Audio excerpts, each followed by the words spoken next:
Tamo. Maningde yung Korean eh. Manindi ki kaway adrabo haisibo. Uy! Hogdong na mang na lamla la sa kibid niya. Mina maningde kauradi numitu maning haladong ni niya. Nuy di masik hangmoy niya. India gi konung Delhi da lerak panina. Capital city da lerak panina. Sigumba kuppa je hangmoy niya nuy. Wathidi. Uy! Wathi na ti niya. Nuy ujikan na jingje Delhi Bangalore kan leiro di akang hai yam sai niya nuy siya.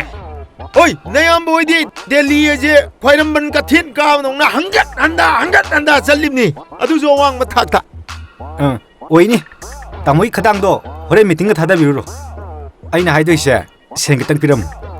ano wa sen khuni ni nangi do dia Aw. adu jo am takhat na Ahoy. meeting na maro nam yam bane Koi tamodi thabu yam chimlina pondo na haibni kaino. nangbu na lupa lising tara logi da ngai dai na Kuida da loigi ba. Sing tarabu silani tamo. yam nungai roi dori da chakat ngang lai tan ngang na doi sok pudi se ATM yam pai ho ro Koi tamo se gasti thina lei he. ATM ga se mayam pai ni. Mingon de gi sen mayam charabni na pai ga leiram jan. mi tani ne masi ngai ngoro ke nong to ne Hira tamo. Kadoi kai doino.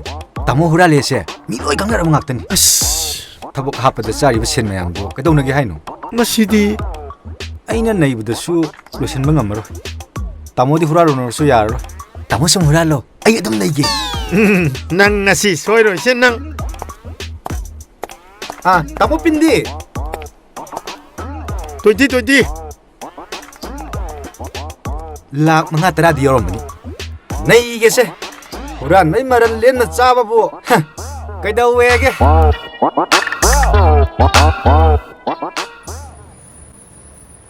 Nupi hau na bitaw reda. Sulo eklo ri jamni. Hoi ni. Sasat thoki hai din. Aina pamdaba nupi sing sinaba. Ai ngona ko tan tan. Aina pamjaba ama khaksina. Hai ba pau ngam de. Noi sai si su ai gi mateng khara pangadra haraga sum pang he pang de. Noni da pakoi da koi ne. As kai na he. Kaino he nupi na bu kamaina nungsi hekta haidoino aibu yamna ikai khangdabay type adu oiragana hekto o hairurano hojik matam sidine bema nusi pami kaise dong heta hainarabani bema pangjanu nang mina hanjakhini ko Adu ite yabra ne. Ai le ringai da kadau mina handui ba.